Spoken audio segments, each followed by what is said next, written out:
Good morning, and thank you for joining me on the Path to Liberty. I'm Michael Bolden with the 10th Amendment Center, and this is the show for Monday, September 12th, 2022. And if you're anything like me, you've heard plenty of so-called solutions to the largest government in history, but most of them really just, what they're doing, if you look into that, they're really just asking you to sit back and never really stick your neck out. Maybe you do some posts or read some stuff and send them some money, and they're going to come up through their new bum or through their new words on paper or something. They're going to do the rest and everything's going to be fixed. So on this episode, I'm going to throw a little cold water on that kind of a notion, that kind of a strategy or a thought process. Go back to the founders and old revolutionaries, whether it's Jefferson or Dickinson, Samuel Adams, and many, many others, who were really actually turned out to be pretty successful in taking on the largest government in history, at least at that point. So they taught us that, first of all, it's doable, it can be done, but it's not easy, and there is no silver bullet that allows you to get out of it without doing a lot of hard work. First of all, before getting to that, a quick hello and a huge thank you to everyone joining me here today, whether you're live or in the archive, whether it's your first episode or you've been here for every single one since day one. I can't thank you enough for being here. But while we allow people another minute or so to join us, I want to take a quick moment and say hello to everyone out in the live chat. A lot of these mainstream platforms take a little while to send out those notifications. Sometimes I hear from people, I didn't even get the notification until the last 2 minutes of the show. So anyways, hi out to Cheriton Farmer in Missouri, Mr. Greenbottle 24, Tyler B., Clay Kent, Poet Fisherman, Kirk Morrison, Joshua Bennett, Lisa, J. Lowe, J.D., Dave Simmons, Natural Law, I always love that screen name, from Iowa, Haji, Stephen Potts, Missouri, is in the house always, and I love that. Erwin Havernick, good to see you. Cowboy Roy Rogers, Richard Banks in Kansas, and everyone else. And I should point out that if you want to follow along with all the original, I've got a ton of original source documents that I'm going to be quoting in this episode, a lot of great insight from the founding generation and from earlier than that. You do want to follow us over at 10thamendmentcenter.com/path to liberty, all spelled out. That's our show homepage, but I do publish a new blog post for every episode where you can find both the audio and video versions of the show. All the different platforms are on. We're on a bunch in case you find out that we got kicked off of one day. We've got backups all over the place, and we want to be wherever you are or whatever platform you use. So if you don't see us on one, let me know what that is, and I'm going to do my best to get on there as well. But you'll also find a section in each episode blog with show notes section so you can see the stuff that I'm quoting and read it in context on your own time and maybe find a whole rabbit hole of other information from the founders and old revolutionaries. Anyways, let's get right to this. I'll look back in the chat. I see a few more people popping in. I appreciate you being here. Let's get right to this. And I want to start out with the penman of the revolution, John Dickinson, who first, if we're going to talk about, the difficulty, the fact that there is no silver bullet to get from tyranny, from the largest government in history, which is not the land of the free. No matter what they tell you, even if the government was doing everything right and not bothering people, but it still had the size, scope, and power it does today, to the founding generation, that's not a state of freedom. That's just pure luck. And that's how John Dickinson, the penman of the revolution, put it in 1767. He got that nickname by writing the most widely read documents on American liberty up until the publication, through the revolution, up until the publication of Thomas Paine's Common Sense in January of 76. And these are the letters from a farmer in Pennsylvania, letter number 7, I believe. Letter number 7 in response to the hated Townsend Acts. And Dickinson asks the essential question. I know those of you who listen to the show regularly know this one by now, but it's important to reiterate this, and I think it sets a good foundation. For who are a free people? And he did all cap it, if you see it here on the screen. So that's not a new thing just from email forwards. Dickinson said, for who are a free people? Not those over whom government is reasonable and equitably exercised. And that was the point that I was getting at. Just because government is doing the right thing, if it has the power also to do the wrong thing at the same time, that's not a state of freedom. That's just good luck, good fortune, maybe choosing the right people to be there, but they don't live forever. And human nature, of course, means it's going to go to bad people eventually.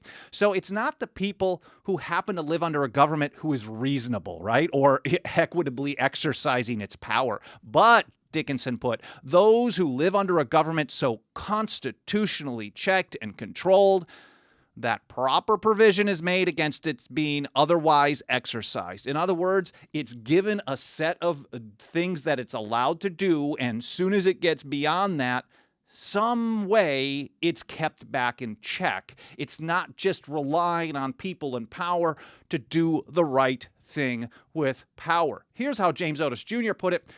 Some months earlier, I think this is April 1767, writing as freeborn American, he said, "It is, my countrymen, of the utmost consequence," and this is how you keep that government constitutionally checked and controlled. "It is, my countrymen, of the utmost consequence that we boldly oppose the least infraction of our charter and rights as men." So in other words, soon as they go beyond the charter, the powers that they're authorized to exercise, soon as they do something beyond that, even the tiniest thing, it's not just I like the people there and they're okay and they're doing their best, or this isn't so bad, or it doesn't affect me, it just affects the people that I don't like. Soon as they have a tiny step, and Jefferson some years later, and I cite this one over and over and over, in his arguments against the constitutionality of the National Bank in 1791, he said to take a single step beyond the limits of the Constitution is to take a boundless field of power. Soon as government is authorized or allowed to take a tiny step beyond its limits, it's eventually going to get to be the largest government in history. And that's how Otis was putting it here. He said, we have to boldly oppose even the smallest infraction of our charter. Obsta principiis. This is the old Latin maxim that they cited over and over and over. He said, it's a maxim never to be forgot. It means nip the shoots of arbitrary power. Nip it in the bud. He said, if we do not resist at the first attack, it may soon be too late. He said, who dares say it's not better to be too jealous than too secure, and begin too early than suffer all to be lost by inattention and neglect? In other words, you can't be too quick to notice that they're doing something wrong, and you can't be too bold and too soon to take on whatever they may be doing. And that's how Dickinson put it in letter number 6 from Letters from a Farmer in Pennsylvania in that fall of 1767. He said, a free people, therefore, can never be too quick in observing, nor too firm in opposing the beginnings of alteration, either in form or reality, respecting institutions formed for their security. So as soon as people can't be too quick or too firm in opposing violations of their Constitution. And John Adams, back when he was one of the good guys in 1775, as the Atlas of Independence, here he is reiterating this obsta principiis. This, I'm sure I'm getting that wrong in Latin, but he said, nip the shoots of arbitrary power in the bud is the only maxim which can ever preserve the liberties of any people. It's not just something that you might want to try once in a while, or you might want to try if you don't like the people in power. If people don't nip it in the bud immediately, you know you are not going to preserve liberty. And then once it gets out of control, and I'll talk about that in a moment, it becomes much more difficult. He said, when the people give way, their deceivers, betrayers, and destroyers press upon them so fast that there is no resisting afterwards. Adams was... Ooh, man, he was cynical on that, but maybe he was onto something. Here's Simeon Howard in a sermon preached to the Ancient and Honorable Artillery Company in Boston of 1773. I love that title. That was the official title. And he put it this way, again, that same Latin principle. And with respect to such injuries, talking about violations of people's natural rights, we should ever act upon the ancient maxim of prudence, obsta principiis. The first unjust demands of an encroaching power, he said, should be firmly withstood when there appears a disposition to repeat and increase such demands. So he's actually taking a much more moderate position.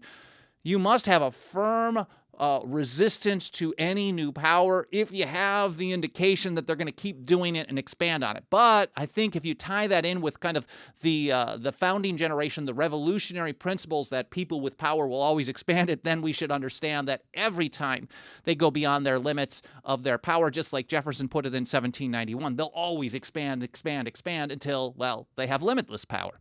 Anyways, Howard goes further. He says, and oftentimes it may be both the right and duty of a people to engage in war rather than give up to the demands of such power. And that's basically what they were getting at when John Dickinson and Thomas Jefferson drafted. I think Dickinson had the final draft to kind of moderate a little bit of Jefferson's tone.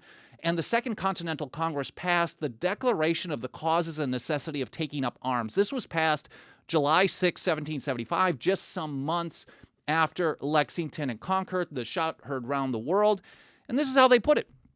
Jefferson, Dickinson, unanimous passage, I believe, in our own native land in defense of the freedom that is our birthright and which we ever enjoyed till the late violation of it, for the protection of our property, acquired solely by the honest industry of our forefathers and ourselves, and against violence actually offered, we have taken up arms. So they're saying, there are times where you got to take it to that level. Now, we're not necessarily looking at it from only, mind you, there's a large continuum. It isn't always just one or the other, unlimited submission or and passive passive compliance or taking up arms. There's a whole continuum. We're going to get into a little bit of that here in a moment.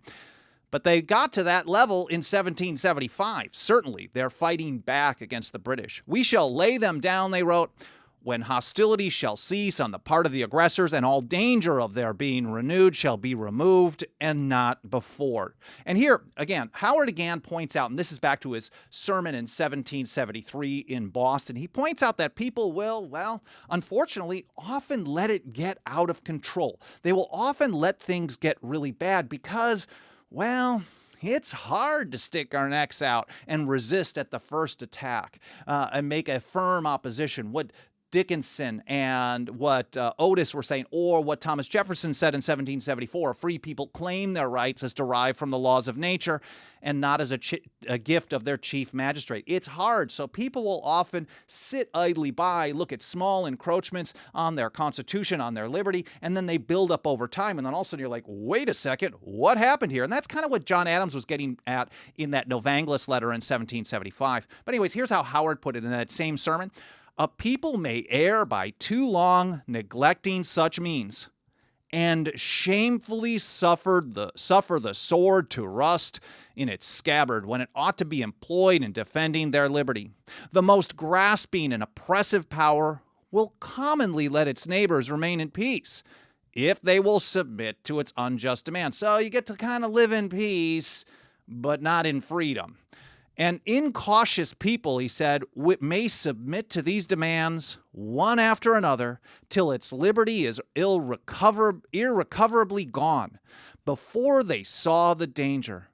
Injuries, small in themselves, may in their consequences be fatal to those who submit to them, especially if they are persistent in. Again, this is just what happens. And in fact, they even mention this in the Declaration of Independence. In the final version, you see, it says, prudence indeed will dictate that governments long established should not be changed for light and transient causes, and accordingly, all experience has shown. So understanding, again, we know when Jefferson was drafting this or doing the primary work on it, he wasn't trying to come up with new ideas. He specifically told us he was trying to come up with the harmonizing sentiments of the day. He was basically reiterating the American view with his flair, of course, for the dramatic. He wasn't too happy with some of the stuff they chopped out. But so all experience have shown us this, that mankind are more disposed to suffer while evils are sufferable than to right themselves by abolishing the forms to which they are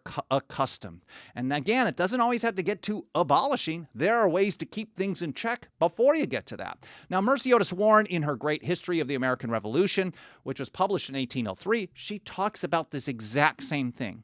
She pointed out that there is a certain supineness. Oh man, that word should make our skin crawl, because if we think of ourselves as a people, there is a certain supineness to any people who is willing to live under the largest empire, the largest government in history, under a living, breathing constitution where the government can change the rules on a whim because, well, whoever's got political power, what they do is always right and always legal and always constitutional, and the people keep letting them get away with it, and then it's just back and forth, and it keeps getting worse. Anyway, she says there is a certain supineness which generally overspreads the multitude and disposes mankind to submit quietly to any form of government, anything, rather than to be at the expense and hazard of resistance. And later I'm wearing a shirt that has a quote from her that said, resist the first approaches of tyranny. Resist first. Everything else comes later. All the other strategies of changing words on paper and people in power and all that stuff,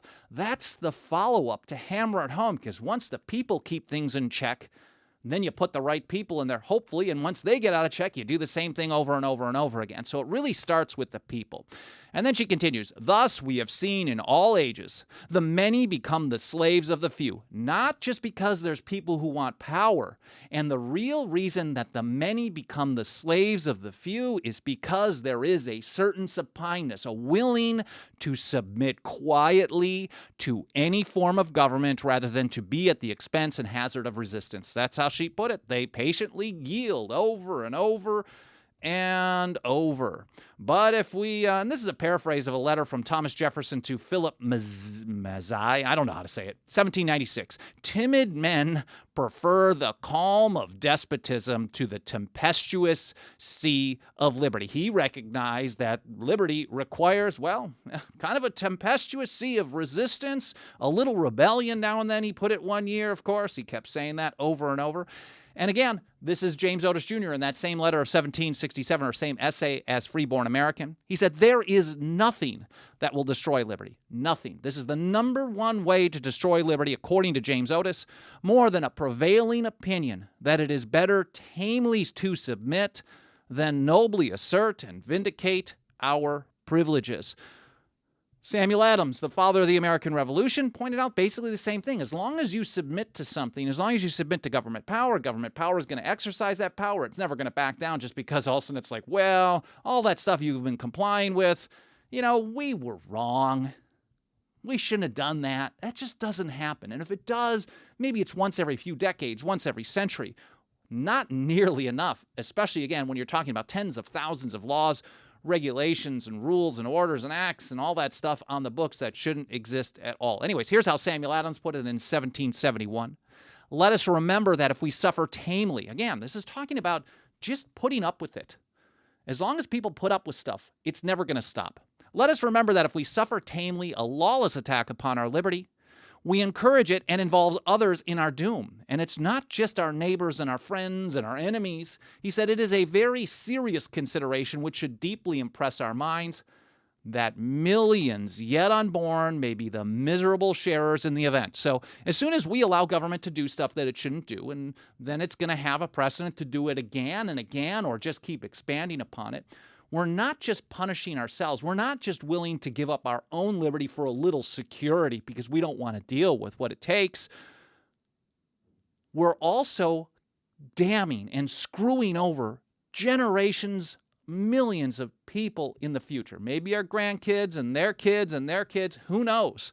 Now, just because we've gotten to the point where we are now, and they let things get to the point where they got to in 1775, 1761, 1765. Basically, they let it get real far at that point, to the point where they were living under the largest empire in world history. And so we, the people, have done that in recent generations as well. Well, maybe many generations. It's really built up over 100+ years. But St. George Tucker, he actually pointed out that it doesn't mean that it can't be turned around. And it doesn't mean that just because the people have tolerated that they can't stop tolerating it.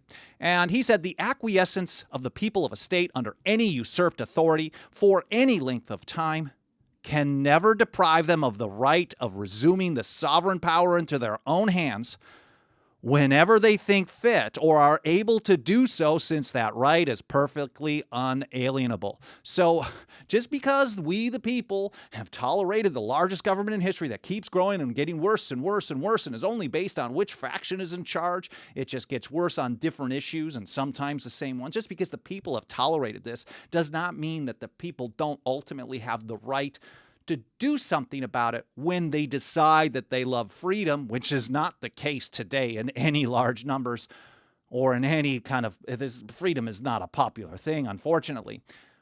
On certain issues, it's popular in one group versus another, but broadly, certainly not. And just because once the people decide maybe they love freedom, they want freedom, and are able to get it, they can do it whenever they decide to. And that's how Samuel Adams said it. Again, that same letter or that same essay, October 1771, writing as Candidus in the Boston Gazette, the publication or the mouthpiece of the Sons of Liberty, he said, "The truth is all might be free if they valued freedom and defended it as they ought." It's really a 1-2 punch. Education and action. Education covers not just knowing what freedom is and how it benefits people or how to structure it, but it's also the education to understand how to defend liberty, how to defend the Constitution when government refuses to do so, which is constantly. Benjamin Rush touched upon this a little bit in 1786. He said, "Freedom can only exist in the society of knowledge." So if people are ignorant, he said, without learning, men are incapable of knowing their rights. Thomas Jefferson, in a letter to Charles Yancey, 1816, "If a nation expects to be ignorant and free, expects what never was and never will be." So if people are ignorant, I got something in my face here. If people are ignorant, then they can't be free. If they're ignorant of what freedom is, of what the Constitution is and means and how it's structured, the values of it, how to get it, how to defend it, they will never, ever, ever be free. Now, getting that education is not something that's easy. And Abigail Adams, in a letter to John Quincy Adams in 1780, she said, "Learning is not attained by chance. It must be sought for with ardor and attended to with diligence." And now that we live under the largest government in history, it's going to take a lot of education. It's going to take a lot of self-starting. It's going to take a lot of resistance. It's going to take a lot of strategy. It's going to take a lot of non-compliance to build up value in freedom and people seeing how it plays out. And, well, it's not going to be easy. And that's how Jefferson put it in 1790 into a letter to Lafayette. Again, I'm going to link to all of these things. I'm just scratching the surface, giving you one little quote here and there, but reading it in context, there's so much more. Jefferson said, "We are not to expect to be translated from despotism to liberty in a feather bed." It's not going to be easy. But yet, no matter how difficult it is, no matter how much the odds seem stacked against us, Samuel Adams, in a letter to James Warren in 1776, when the odds were heavily stacked against the people, were heavily stacked against liberty, here's how Samuel Adams put it. Father of the American Revolution, "Our unalterable resolution should be to be free." So that should be the number one goal, is to live free. And Thomas Paine, I think, put it best in The American Crisis in 1777. This is paper number 4. "Those who expect to reap the blessings of freedom must, like men, undergo the fatigues of supporting it. There is no silver bullet. There is no one who's going to ride in on a white horse to make us all free. There is no just one new person to get into office or one new team to switch things out. There isn't just one new law to pass or amendment or any of that stuff. It is going to take a lot of work and a lot of love of liberty, and we are a long, long way off. But this is the type of foundational message, the essential principles that we try to get out to more and more people every single day. We are reaching way more than I ever dreamed possible, especially in not just thinking about when I started this podcast about 4+ years ago. I just did it because I'm like, I got this gear and I love talking to people, obviously.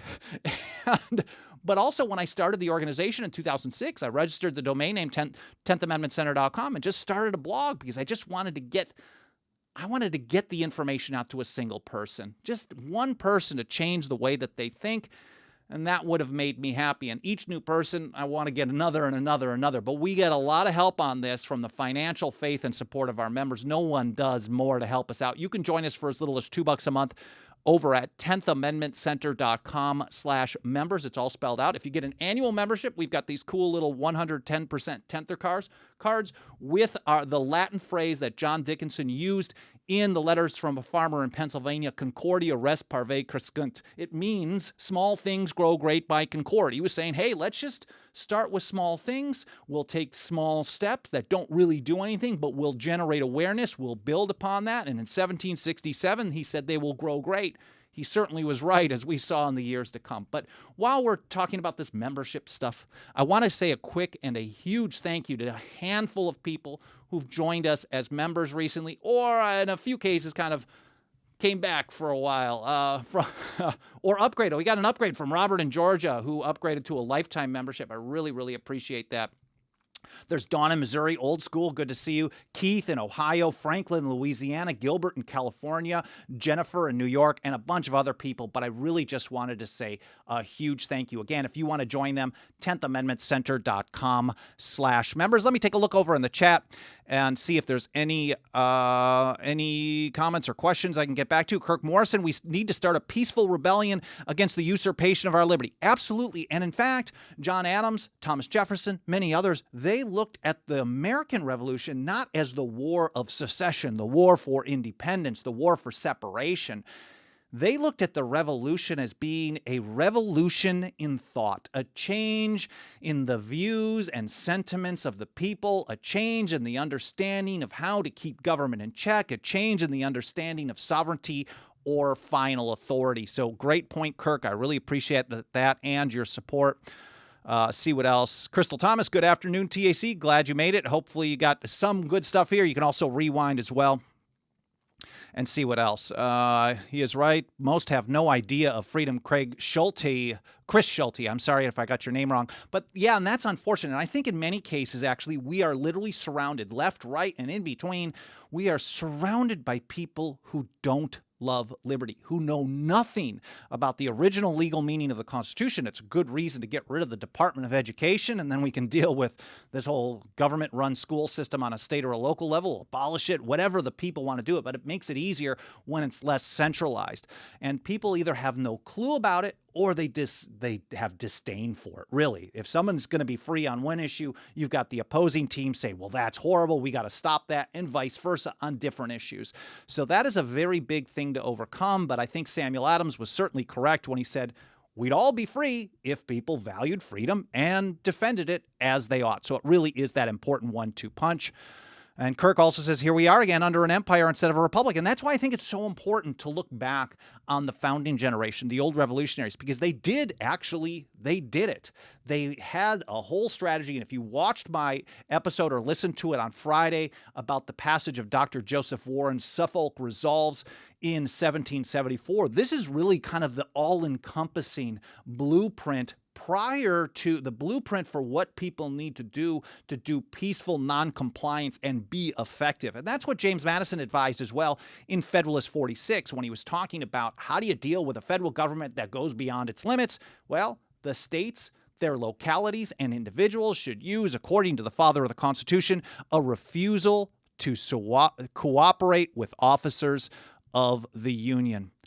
Anyways, I will look a little bit further back on the chat a little bit later today and tomorrow. Please do continue leaving comments, whether here in the live chat or in the archive, all that stuff, including that, leaving reviews on Apple Podcasts, smashing the like button, sharing links, all that stuff will trigger the algorithms of these mainstream platforms and get them to show us to more people, and it really does help out a great deal. I appreciate your support on that. Of course, the show homepage, 10thamendmentcenter.com/path-to-liberty, membership program, 10thamendmentcenter.com/members. I hope you had an awesome weekend. I hope you enjoyed this episode, and I hope to see you next time here on the Path to Liberty.